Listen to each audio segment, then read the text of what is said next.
Hello my dear students, welcome back to our new study session. അപ്പോൾ എല്ലാവർക്കും എന്നാ ഉണ്ട്? സുഖമായിട്ടിരിക്കുന്നു എല്ലാവരും?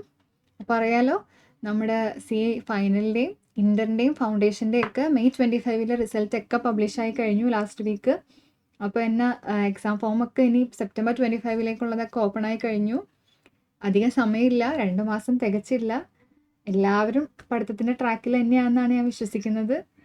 അപ്പോൾ നമുക്ക് ആ ഒരു മൈൻഡ് സെറ്റോടുകൂടി ഫുൾ ഓൺ ട്രാക്കിലായിട്ട് നമുക്ക് ഇന്നത്തെ ക്വസ്റ്റ്യൻ നമുക്ക് ഡിസ്കസ് ചെയ്യാം. ഓക്കെ, അപ്പോൾ ഇന്നത്തെ കമ്മ്യൂണിറ്റി പോസ്റ്റിൽ നമ്മൾ പോസ്റ്റ് ചെയ്ത ക്വസ്റ്റ്യൻ എല്ലാവരും കണ്ടില്ലേ? ഒന്ന് ചെയ്ത് നോക്കിയോ? നിങ്ങൾക്ക് ആൻസറൊക്കെ കിട്ടുന്നുണ്ടോ? നമുക്ക് ഒരുമിച്ച് വായിക്കാം. ഓക്കെ, എന്നിട്ട് നമുക്ക് ഡിസ്കസ് ചെയ്യാം. യൂഷ്വൽ വേയിൽ നമ്മൾ ഒരുമിച്ച് ക്വസ്റ്റ്യൻ വായിക്കും, ക്വസ്റ്റ്യൻ ഡിസ്കസ് ചെയ്യും, അതിനുശേഷം നമുക്ക് ഒരുമിച്ച് ആൻസർ ചെയ്യാം. Okay, so let's read the question. In the KGF private limited. എന്താണ് KGF പ്രൈവറ്റ് ലിമിറ്റഡ്? ഈ KGF എന്ന പേര് കേട്ടപ്പോൾ നിങ്ങൾക്ക് ആരെങ്കിലും ഓർമ്മ വന്നോ? എനിക്ക് ഓർമ്മ വന്ന ആളെ തന്നെയാണോ നിങ്ങൾക്ക് ഓർമ്മ വന്നതായിരിക്കും അല്ലേ? യൂഷ്വൽ KGF പ്രൈവറ്റ് ലിമിറ്റഡ് ആണ്. എന്താണത്? Private limited, what is it? It's A company. Private limited കമ്പനിയാണ്. ഓക്കെ, അത്രയും മനസ്സിലായല്ലോ, കമ്പനിയാണ്. ഇനി നമുക്ക് ഫർദർ ക്വസ്റ്റ്യൻ വായിക്കാം. In the KGF private limited there are only 5 members. എത്ര മെമ്പേഴ്സ് ഉണ്ടായിരുന്നു? 5 മെമ്പർ ഉണ്ടായിരുന്നു. 5 members. Okay, all of them go in a boat on a pleasure trip into an open sea. എന്താണ്? ചുമ്മാ എല്ലാവരും ഒരു പ്ലഷർ ട്രിപ്പിന് വേണ്ടിയിട്ട് ഈ 5 മെമ്പേഴ്സ് കൂടിയിട്ട് ബോട്ടിൽ ഓപ്പൺ സീയിലേക്ക് ഒരു പ്ലഷർ ട്രിപ്പ് നടത്തി. ഓക്കെ, എന്നിട്ട് the boat capsizes and all of them died during the drowning. എന്താണ്? സഡൻലി എന്ത് സംഭവിച്ചു? ബോട്ട് ക്യാപ്സൈസായി, എല്ലാവരും മുങ്ങി മരിച്ചു. എല്ലാ മെമ്പേഴ്സും കമ്പനിയിൽ മുങ്ങി മരണപ്പെട്ടു. ഓക്കെ, ഇതാണ് നമ്മുടെ സിറ്റുവേഷൻ. ഓക്കെ, നമ്മുടെ ക്വസ്റ്റ്യൻ അടുത്തതാണ് വരുന്നത്. നോക്കാം. What is it? Explain with reference to the provisions of companies act.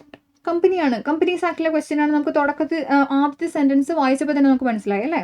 Companies act. Explain with reference to the provisions of companies act 2013. നമ്മുടെ ഫസ്റ്റ് ക്വസ്റ്റ്യൻ എന്താണ്? Is KGF private limited no longer existence? KGF private ലിമിറ്റഡിന് ഇപ്പോൾ ഒരു existence ഇല്ലേ എന്ന് ചോദിക്കുന്നുണ്ട്. എന്താണ് നമ്മുടെ സിറ്റുവേഷൻ? എന്താണ്? KGF പ്രൈവറ്റ് ലിമിറ്റഡിൽ 5 മെമ്പേഴ്സ് ഉണ്ടായിരുന്നു. 5 മെമ്പേഴ്സ് കൂടിയിട്ട് ഒരു ബോട്ടിൽ പ്ലഷർ ട്രിപ്പിന് പോയി. എന്ത് സംഭവിച്ചു? പെട്ടെന്ന് തന്നെ ഡ്രൗണിങ്ങിൽ അല്ലെങ്കിൽ ബോട്ട് സിങ്കായി പോയി. എല്ലാ മെമ്പേഴ്സും മരിച്ചുപോയി. 5 മെമ്പർ ഉണ്ടായിരുന്നു, 5 മെമ്പേഴ്സും മരിച്ചുപോയി. ഇനിയിപ്പോൾ നമ്മളടുത്ത് എന്താ ചോദിച്ചേക്കുന്നത്? 5 മെമ്പേഴ്സും മരിച്ചുപോയല്ലോ. ഇനിയിപ്പോൾ KGF പ്രൈവറ്റ് ലിമിറ്റഡിന് അവിടെ ഒരു എക്സിസ്റ്റൻസ് ഉണ്ടോ എന്നാണ് നമ്മുടെ അടുത്ത് ഫസ്റ്റ് ചോദിച്ചിരിക്കുന്ന ക്വസ്റ്റ്യൻ. ഓക്കെ, സെക്കൻഡ് ക്വസ്റ്റ്യൻ വായിക്കാം. Second sub question. Further, is it correct to say that a company being an artificial person cannot own property and cannot sue or be sued? General question ആണ്, ഒരു separate question ആയിട്ട് നമ്മുടെ അടുത്ത് ചോദിച്ചിരിക്കുന്നത് കേട്ടോ. Company being an artificial person എന്ന് നമുക്കറിയാം അല്ലേ? നാച്ചുറൽ പേഴ്സൺ അല്ല, it's an artificial person. Okay, being an artificial person cannot own property. Property ഒന്നും ഓൺ ചെയ്യാൻ പറ്റില്ലേ? And cannot sue or be sued. ഈ കമ്പനിക്കെതിരെ നമുക്കൊരു കേസ് ഫയൽ ചെയ്യാൻ പറ്റില്ലേ?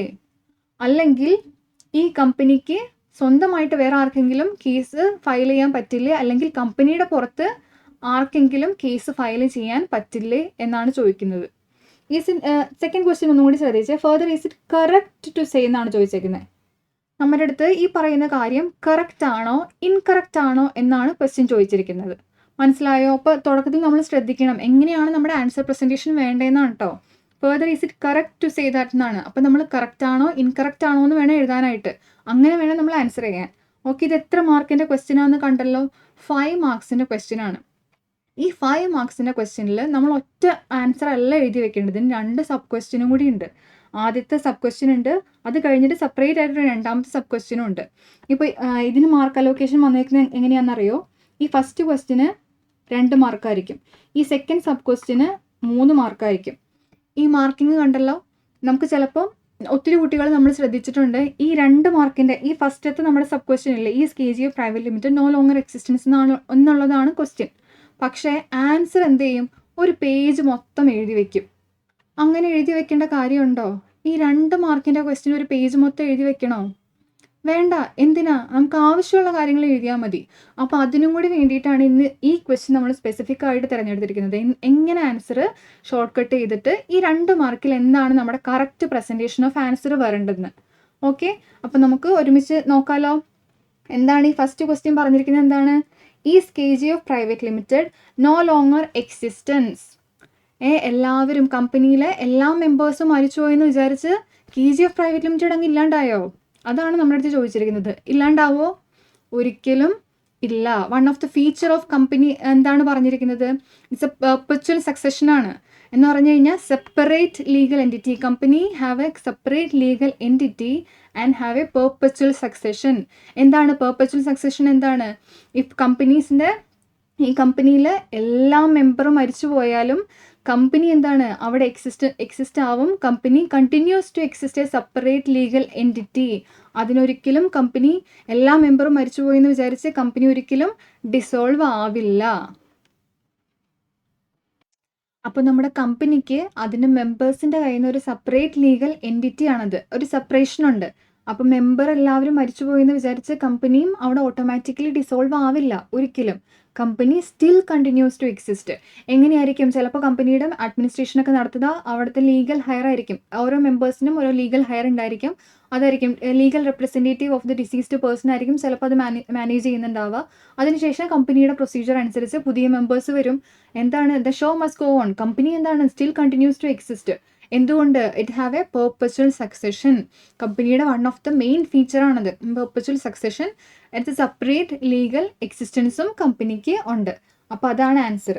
ഓക്കെ, ഇനി സെക്കൻഡ് സബ് ക്വസ്റ്റ്യൻ എന്താണ്? Further, is it correct to say that the company, being an artificial person, cannot own property and cannot sue or be sued? അപ്പോൾ ഈ statement correct ആണോ? Correct അല്ല. No, the statement is incorrect ആണ്. എന്തുകൊണ്ട് incorrect ആണ്? കമ്പനിക്ക് being an artificial person, കമ്പനിക്ക് എന്ത് ചെയ്യാം? ഒരു സെപ്പറേറ്റ് ലീഗൽ എക്സിസ്റ്റൻസ് ഉണ്ട്. നമ്മുടെ സെക്ഷൻ 9 പറയുന്നുണ്ട് കമ്പനിക്ക് ഒരു സെപ്പറേറ്റ് ലീഗൽ എക്സിസ്റ്റൻസ് ഉള്ളത് കൊണ്ട് തന്നെ കമ്പനിക്ക് കമ്പനിയുടെ പേരിൽ പ്രോപ്പർട്ടി വാങ്ങിക്കാം, കോൺട്രാക്ട്സിൽ എൻ്റർ ചെയ്യാം, കമ്പനിക്ക് സ്യൂ ചെയ്യാം, ഓർ ബി സ്യൂഡ് ആണ്. ഓക്കെ, കമ്പനിക്ക് ബി സ്യൂഡ്. കമ്പനിയുടെ പുറത്ത് നമുക്ക് എന്തെങ്കിലും കേസ് ഫയൽ ചെയ്യാം. അതുപോലെ തന്നെ കമ്പനിക്ക് എന്തെങ്കിലും അസറ്റ് വാങ്ങിക്കാനുണ്ടെങ്കിൽ കമ്പനിയുടെ പേരിൽ അസറ്റ് വാങ്ങിക്കാം. ഈ കമ്പനിയുടെ പേരിൽ വാങ്ങിക്കുന്ന അസറ്റ് ഒരിക്കലും അതിന് മെമ്പേഴ്സിൻ്റെ ആവില്ല. അതുപോലെ മെമ്പേഴ്സിൻ്റെ പ്രോപ്പർട്ടി മെമ്പേഴ്സിൻ്റെ തന്നെയാണ്. അത് ഒരിക്കലും കമ്പനിയുടെ പ്രോപ്പർട്ടി ആവില്ല. അതുപോലെ തന്നെ നേരെ തലതിരിച്ചും കമ്പനിയുടെ പ്രോപ്പർട്ടി ഒരിക്കലും മെമ്പേഴ്സിൻ്റെ പ്രോപ്പർട്ടി അല്ല. അതുപോലെ തന്നെ കമ്പനിക്ക് എന്തെങ്കിലും കോൺട്രാക്ട്സ് ഉണ്ടെങ്കിൽ അത് എൻ്റർ ചെയ്യാം. കമ്പനിയുടെ പുറത്ത് നമുക്ക് കേസ് ഫയൽ ചെയ്യാം. കമ്പനിക്ക് എന്തെങ്കിലും കേസ് ഫയൽ ചെയ്യാനുണ്ടെങ്കിൽ in the court of law കമ്പനിക്കും കേസുകൾ ഫയൽ ചെയ്യാം. അതുകൊണ്ട് ഈ പറഞ്ഞേക്കുന്ന സ്റ്റേറ്റ്മെൻറ്റ് ഇൻകറക്റ്റ് ആണ്. ഓക്കെ, അപ്പോൾ ഇനി ക്വസ്റ്റ്യൻ നമുക്ക് മനസ്സിലായി ഡിസ്കസ് ചെയ്ത സ്ഥിതിക്ക് നമുക്ക് എങ്ങനെയാണ് ഇതിൻ്റെ ആൻസർ എഴുതേണ്ടതെന്ന് നമുക്ക് നോക്കാം. ഓക്കെ, അപ്പോൾ നമ്മുടെ ഈ ക്വസ്റ്റ്യൻ ശരിക്കും എത്ര മാർക്കിൻ്റെ ക്വസ്റ്റ്യനാണ് നമ്മൾ കണ്ടായിരുന്നു? ഈ ക്വസ്റ്റ്യന് 2 മാർക്കേ ഉള്ളൂ. Is KGF private limited no longer existence എന്നുള്ള ക്വസ്റ്റ്യന്. അപ്പോൾ നമ്മൾ ഈ ഒരു പേജ് എഴുതി വെക്കേണ്ട കാര്യമുണ്ടോ? ഒരു ലോങ് പ്രൊവിഷൻ നമ്മൾ നിരത്തി എഴുതി അത് കഴിഞ്ഞിട്ട് ഒരു വലിയ അനാലിസിസ് പിന്നെ ഒരു വലിയ കൺക്ലൂഷൻ അങ്ങനെ എഴുതേണ്ട കാര്യമില്ല. നമുക്ക് എങ്ങനെ ഷോർട്ട് കട്ട് ചെയ്യാൻ പറ്റുമോ അങ്ങനെ വേണ്ടി 2 മാർക്കിൻ്റെ ക്വസ്റ്റ്യൻ അത്രയും കൊടുത്താൽ മതി. ചെറിയൊരു പ്രസൻറ്റേഷനാണ് നമുക്ക് വേണ്ടത്. അപ്പോൾ അതിനനുസരിച്ച് എങ്ങനെ ആൻസർ പ്രസൻറ്റ് ചെയ്യാന്നുള്ളത് നമുക്കിപ്പോൾ നോക്കാം. നമ്മൾ ആൻസർ എഴുതാം. ആൻസർ ടു ഇപ്പോൾ ഞാൻ ക്വസ്റ്റ്യൻ നമ്പർ 1 ആൻസർ ആണ് എഴുതുന്നത്.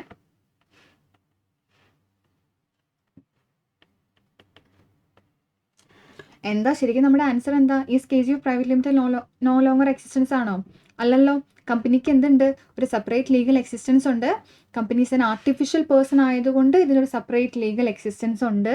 It have a perpetual succession. അതാണ് നമുക്ക് ആൻസറിൽ വേണ്ടത്. നമുക്കത് എഴുതി വയ്ക്കാം. ഓക്കെ, നമ്മുടെ പ്രൊവിഷൻ അതാണ്. അപ്പോൾ അത് എഴുതി വയ്ക്കാം. എന്തെഴുതാം നമുക്ക്? A company on its incorporation എന്താവും? Becomes a separate legal entity ആയി മാറും അല്ലേ? എന്താണിത്? It is an artificial legal person ആണ് അല്ലേ? നാച്ചുറൽ പേഴ്സൺ അല്ല. It's a legal person and have a perpetual succession. Perpetual succession എന്താണ് എഴുതേണ്ടത്? മീൻസ് നമുക്ക് ഫോം ഇട്ടിട്ട് അതുകൂടി എഴുതാം. Means if all the members of a company die, the company still continues to exist because it has a permanent existence. അതുകൊണ്ടാണ് it has a permanent existence. മനസ്സിലായോ? കമ്പനിക്ക് ഒരു പേർപ്പസ് സക്സഷൻ ഉള്ളത് കൊണ്ട് കമ്പനിയുടെ എല്ലാ മെമ്പേഴ്സും മരിച്ചു പോയാലും എന്ത് പറ്റും? Company still continues to exist as a separate legal entity. അപ്പോൾ നമ്മൾ നമ്മുടെ പ്രൊവിഷൻ എഴുതി കഴിഞ്ഞു. ഇനി നമ്മൾ എന്താണ് എഴുതാനുള്ളത്? അനാലിസിസ് എഴുതാനുള്ളത് അല്ലേ? അപ്പോൾ ഇവിടെ എന്താണ് situation?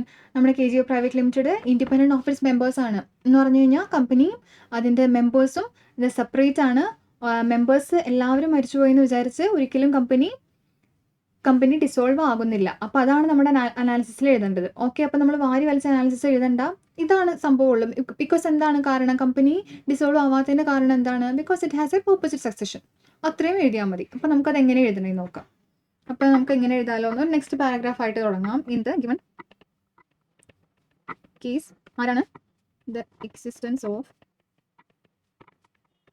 KGF private limited is independent of the internal lives of its members because it has a purpose in succession.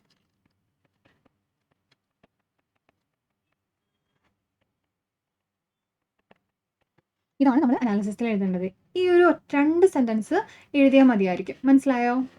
അപ്പോൾ അനാലിസിസ് കഴിഞ്ഞു. ഇനി നമ്മൾ കൺക്ലൂഷൻ എന്താ നമ്മൾ എഴുതേണ്ടത്? കമ്പനി ഒരിക്കലും ഡിസോൾവ് ആവില്ല, സ്റ്റിൽ കണ്ടിന്യൂസ് ടു എക്സിസ്റ്റ്. അപ്പോൾ അതാണ് നമ്മുടെ കൺക്ലൂഷൻ. അപ്പോൾ അത് നെക്സ്റ്റ് ഒരു ചെറിയൊരു പാരഗ്രാഫായിട്ട് നമുക്ക് അതും എഴുതാം. In the given problem, the company will continue as a legal entity. The company's existence no way affected by death of all of its members. അല്ലേ? നമ്മുടെ കമ്പനിയുടെ എല്ലാ മെമ്പേഴ്സും മരിച്ചുപോയി എന്ന് വിചാരിച്ചിട്ട് കമ്പനി ഒരിക്കലും ഡിസോൾവ് ആകുന്നില്ല. Company still continues to exist as a separate legal entity. അപ്പോൾ ഇതാണ് 2 മാർക്കിൻ്റെ ക്വസ്റ്റ്യന്. കണ്ടോ? ഇത്രയും എഴുതിയാൽ മതി. പക്ഷെ നമ്മുടെ കാര്യങ്ങളൊക്കെ ഈ ആൻസറിൽ വന്നില്ലേ? എന്ത് വന്നു? പ്രൊവിഷൻ ആദ്യം വന്നു, ഇവിടെ നമ്മുടെ പ്രൊവിഷൻ വന്നു, ഇവിടെ നമ്മുടെ അനാലിസിസ് വന്നു. And this is our conclusion. എന്താണ് conclusion? Company still continues to exist. അതാണ് നമ്മുടെ കൺക്ലൂഷൻ. 2 മാർക്കിൻ്റെ ക്വസ്റ്റ്യനാണ്. 2 മാർക്കിന് ഇത്രയും എഴുതിയാൽ മതി. ഇതിലും കൂടുതൽ ആ ക്വസ്റ്റ്യനിൽ ടൈം സ്പെൻഡ് ചെയ്യരുത്. ആവശ്യമുള്ള കാര്യങ്ങൾ വന്നിട്ടുണ്ട്, പ്രൊവിഷൻ വന്നിട്ടുണ്ട്, അനാലിസിസ് വന്നിട്ടുണ്ട്, ആൻഡ് അവർ കൺക്ലൂഷൻ. ഈ 3 കാര്യങ്ങളും കറക്റ്റായിട്ട് വന്നിട്ടുണ്ട്. ഓക്കെ, അപ്പോൾ നമ്മുടെ ഫസ്റ്റ് ക്വസ്റ്റ്യൻ കഴിഞ്ഞല്ലോ. ഫസ്റ്റ് സബ് ക്വസ്റ്റ്യൻ്റെ ആൻസർ ആയിരുന്നു ഇത്. ഫസ്റ്റ് സബ് ക്വസ്റ്റ്യൻ്റെ ആൻസർ.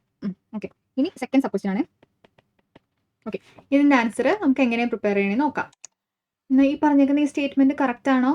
അല്ലല്ലോ, ദ സ്റ്റേറ്റ്മെൻറ്റ് ഈസ് ഇൻകറക്റ്റ് ആണ്. ബിക്കോസ് എന്താണ്? കമ്പനി എന്ന് പറയുന്നത് എന്താണ്? ഒരു ആർട്ടിഫിഷ്യൽ പേഴ്സൺ ആണ്. അതൊരു ആർട്ടിഫിഷ്യൽ പേഴ്സൺ ആണ്, not A natural person.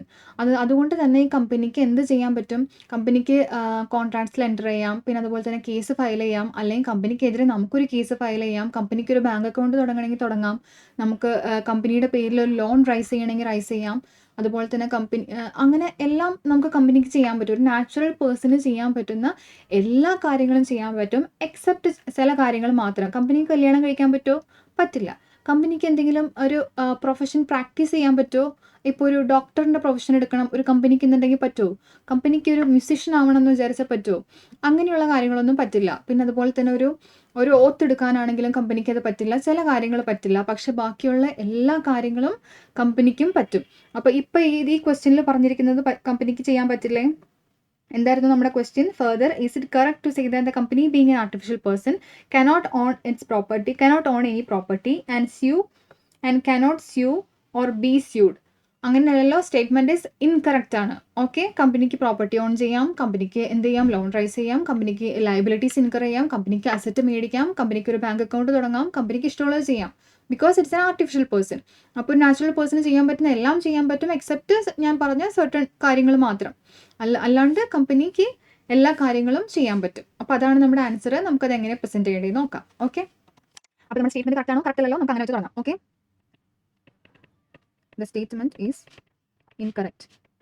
Correct ആണോ അല്ലയോ എന്നാണ് നമ്മുടെ ചോദിച്ചിരിക്കുന്നത്. the statement is incorrect. എന്താണ്? the company is an artificial person ആണ്. artificial person created by law. the company being an artificial person company നമുക്ക് അല്ലെങ്കിൽ ഇങ്ങനെ company being separate legal entity. Okay, being can own property, enter into contracts, incur liabilities,